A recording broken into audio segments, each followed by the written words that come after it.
So, we've learned about energy conservation, and we know that that means that if my ping pong ball here has a certain amount of gravitational potential energy, that energy cannot be created or destroyed. So it's here, it's going to be here forever. So when I let this go, my ping pong ball is going to fall down because gravity pulls it down. It's going to gain some kinetic energy. Energy can't be created or destroyed, so we know that it's going to bounce back up to the same height. So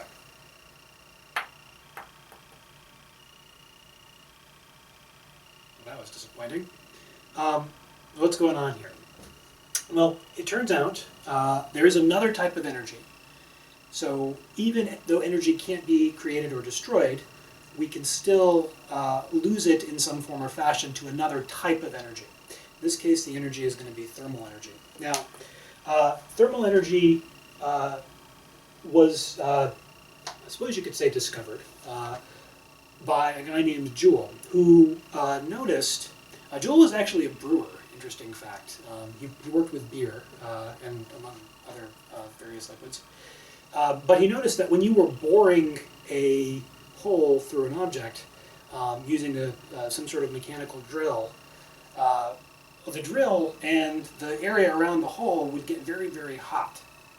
And Joule's side hobby was being a physicist. So he decided to investigate this more rigorously, more mathematically. So he set up this experiment.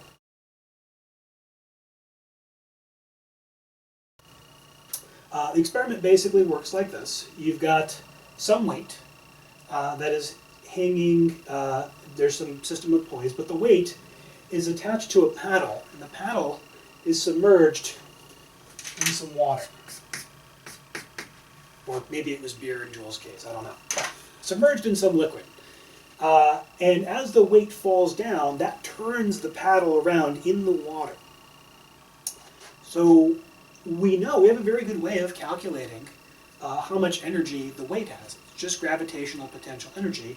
It might have some kinetic energy by the time it hits the bottom. I can account for that. So the weight falls, it turns the paddle. And then what you find, if you put a thermometer in your, let's just put a thermometer in our tub here, what you find is that the temperature starts to rise on that thermometer. Now you have to do this many times because the amount of energy, the amount of gravitational potential energy that you're giving is not a huge amount of energy.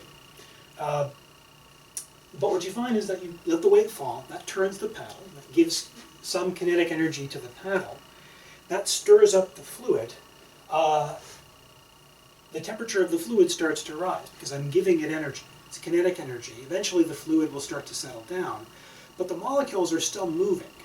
They're just moving in kind of a random way, so I can't necessarily see eddies or currents flowing in the fluid because it's going to be on a very tiny microscopic level.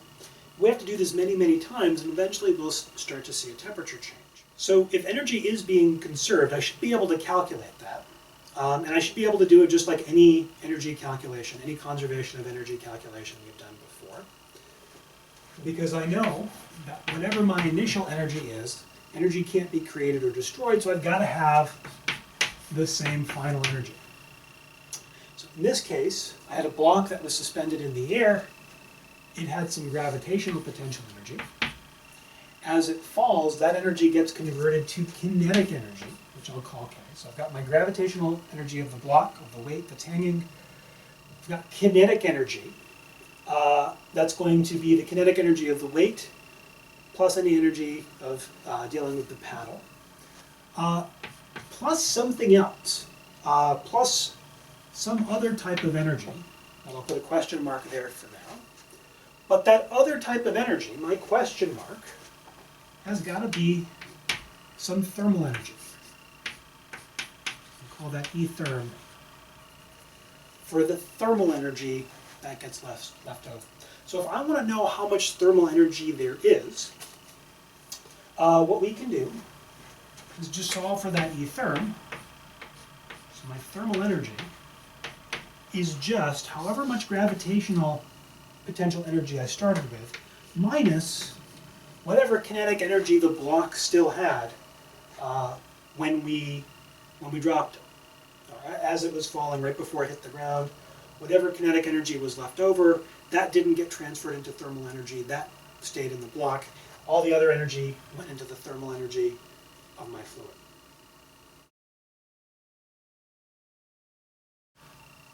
So, if we're going to measure the heat content, how much energy gets transferred from one place to another, we need some method of doing that. And the standard way of doing that is to use some sort of thermometer. So we need to come up with some sort of scale. Just like a balance scale measures weight, we need some sort of scale that measures thermal energy. And the way to do that is with temperature. So usually you have some sort of thermometer. Now we know most objects will expand as you heat them up. So this gives us a convenient way to measure the temperature of an object. Basically, I just take some tube, I fill it with some liquid, could be mercury, could be water. I make some little markings on the tube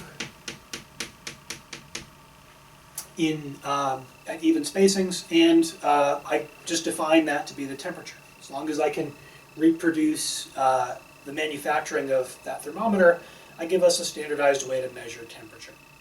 Now, there are a few different temperature scales that people have used throughout the course of science history.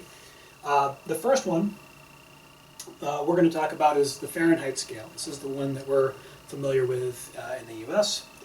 So the way the Fahrenheit scale works is Fahrenheit used the freezing point of water to determine the zero of his scale. But he didn't use the freezing point of pure water. He used the freezing point of salt water. So for that reason, salt water freezes at a lower temperature than pure water does. So if we actually look at what temperature pure water freezes at, that's why you get water freezing at 32 degrees Fahrenheit.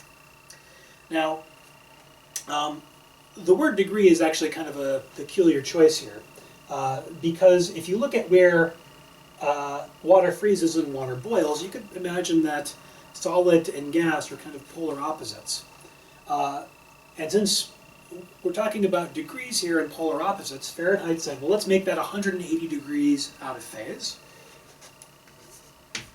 which will put the boiling point of water at 212 degrees Fahrenheit. So if you've ever wanted to know why these are 32 and 212, that's why. The Celsius scale is a bit easier to remember because it sets the boiling point of water at 100 degrees and the freezing point of water at 0 degrees in the Celsius scale. The freezing point of this is both for pure water. So both of these scales use physical properties of materials, specifically water, to identify the spacing between degrees. And we can actually convert between those two just by using this simple formula. Temperature in Celsius is 5/9 the temperature in Fahrenheit shifted by 32 degrees. If I want to go the other way, I could just do a little bit of algebra and solve for TF. It's not hard to do. TF is now going to be 9/5. 9/5. The Celsius scale is shifted up by 32 degrees. I do have to put the degrees in here. Degrees are kind of an arbitrary metric for measuring things. So you do put the degrees on Fahrenheit and Celsius scales. The other scale we're going to work with is the Kelvin scale. Now, the Kelvin scale is sometimes referred to as the absolute temperature, or the absolute temperature scale. And the reason is that if I compare the temperature in Kelvin to the energy of a gas, let's say an ideal gas, it's a direct measure of how much thermal energy the gas has. They're directly proportional. So if I double the temperature in Kelvin, I double the amount of energy in the gas. This also means that if I have a Kelvin temperature of 0, which we call absolute 0, that means the gas has absolutely no energy. So the molecules are not moving at all. So that sets one end of my Kelvin scale. The 0 is when the molecules have no energy. The other end of the Kelvin scale is, or rather the unit of the Kelvin scale. So how big is 1 Kelvin? Well, they made the unit equivalent to 1 degree Celsius. So if I go up in 1 Kelvin, that's the same as going up by 1 degree Celsius. So when you do that, what you find is that pure water freezes at 273.15 Kelvin. Now notice I did not put the degree on it. You don't put degrees on Kelvin units because they're an absolute scale. Degrees are kind of made up units that you put in there by fiat. The Kelvin scale works by measuring actual energies of the molecules. So we don't put the degree sign in there. Now, as I said before, 1 degree Celsius, a change of 1 degree Celsius is the same as the change of 1 Kelvin. Notice I didn't say 1 degree Kelvin, it's just 1 Kelvin. You don't put the degree in when you talk about Kelvin. So if Celsius, on the Celsius scale you go up by 100 degrees, on the Kelvin scale you're also going to go up by 100. So the boiling point of water is 373.15 Kelvin. So all it is, it's essentially just a shift of the Kelvin, or the Kelvin is a shift of the Celsius scale. And if I want to get a temperature in Kelvin from a temperature in Celsius, all I have to do is add 273.15.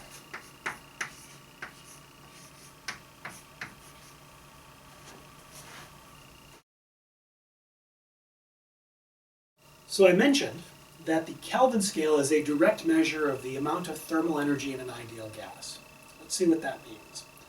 First of all, what do I mean by an ideal gas? By an ideal gas, I mean a gas of point particles. So particles that are geometric individual little points, so there's no width to them. This is very much an idealized model. It's not completely realistic, but it's a very good approximation to say that the molecules don't have any widths. They're infinitely tiny. And they go off in different directions. They can bounce off on the walls. And when they bounce off the walls, they'll exert some pressure on the walls.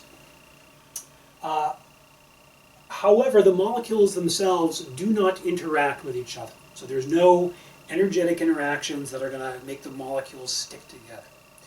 Basically just free-floating little billiard balls that are there to bounce off the walls. So how much energy do my little billiard ball molecules in my ideal gas have? Well, as I said, it's a direct measure. The Kelvin scale is a direct measure of that energy. So if I want to measure the thermal energy, that's just going to be related to the temperature. It's going to be proportional to the temperature. And we can say that the total energy is just going to equal the number of molecules, so that's the number of molecules, times the average kinetic energy per molecule. Okay, so my total energy, my total thermal energy is just going to be the number of molecules times the average kinetic energy of a molecule in the gas. Average kinetic energy. Now, how much energy does a molecule get?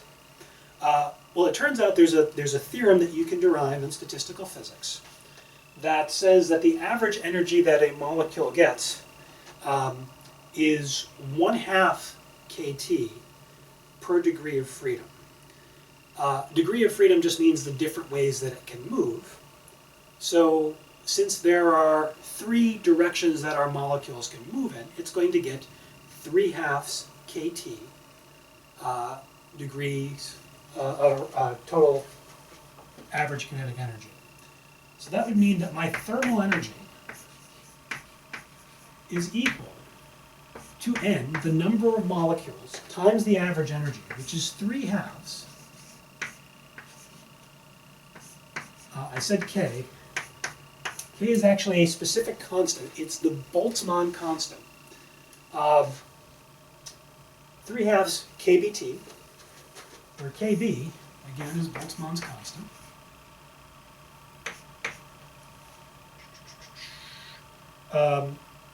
And its value is 1.38 times 10 to the negative 23 joules for every Kelvin. So, which we know it has to be, because I'm getting, for every 1 Kelvin that my temperature goes up, I get a certain amount of energy from that.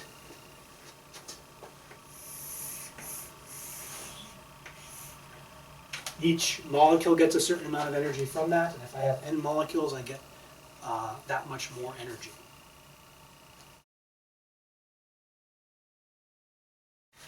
So if you've taken chemistry before, you've likely seen the ideal gas law, and you've likely seen it in this form, PV equals nRT. Now here, what we have is P is the pressure, which is the force per unit area exerted on the walls of the container that the gas is in. This is the volume of the gas. R is called the gas constant.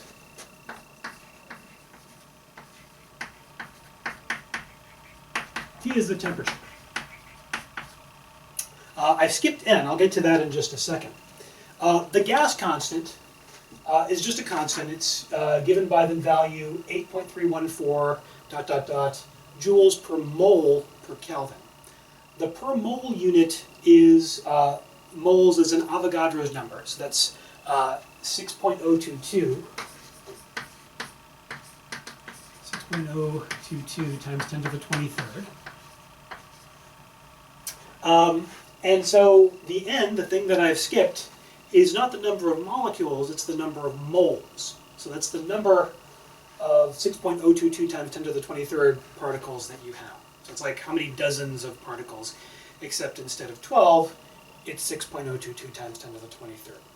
Now, a lot of people have difficulty with mole calculations. And physicists, I think we tend to think about it in a simpler way. We just deal with the number of particles rather than the number of moles, the number of molecules.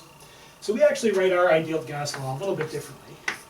They both work exactly the same way, except one deals with moles and the other deals with particles. We say PV equals N, this time big N, which is the number of molecules, not the number of moles. PV equals N times Boltzmann's constant times T. PV equals NKT. So I tend to stick with this ideal gas law. You should know how to work with both of them so that you can convert back and forth between particles and number of moles. But they all work the same basic way. So let's consider the physics of this for a moment. Let's say I have a gas, and I increase the temperature of the gas. I heat it up. Well, two things can happen. Either the volume of the gas goes up, so it expands. As you heat an object up, it can expand. Or, let's say I put it in a container that's sealed shut, so it can't expand. The pressure on the walls of that container is going to increase. Okay? So PV equals NKT. Increase the temperature, either the pressure or the volume has to go up. Now, let's say I put this in some sort of refrigerator or heat bath that's going to keep the temperature constant. Let's say I increase the pressure, so I push up, try to compress my gas. If pressure goes up, everything on the right-hand side stays the same. Therefore, something on the left-hand side has got to go down. So if pressure increases, V has to go down to compensate. Similarly, if I try to expand my gas, maybe it has a piston and I pull out on the piston, well then the pressure has got to go down to compensate. Okay? That's all that's going on with our ideal gas law, is that I change one of these variables, another one of the variables has to change to compensate to keep my ideal gas law holding. The other thing I should say about the ideal gas law is that this is an equilibrium law. So what this means is, so I could violate this law if I wanted to. Right? All I have to do, let's say I suck all the air out of the room, and then I put it in a gas cylinder. Well, right as I open the gas cylinder, let's say I'm going to try to bring the air back because I don't want to suffocate and die. I open the gas cylinder, I let all the air come back. Well, right as the air is coming back, the walls aren't going to feel the pressure of 1 atmosphere anymore. They're going to feel a pressure that's less than 1 atmosphere because the molecules haven't had time to reach the wall yet. So I have to wait until the molecules have enough time that they've kind of settled down and they're not moving and trying to establish what we call equilibrium. Equilibrium is kind of this steady state that the system settles down in if you wait long enough. Okay, so this is what we will call the equilibrium condition. If I wait long enough, eventually my gas will settle down, and then the pressure times the volume will have to equal the number of molecules times the constant times the temperature.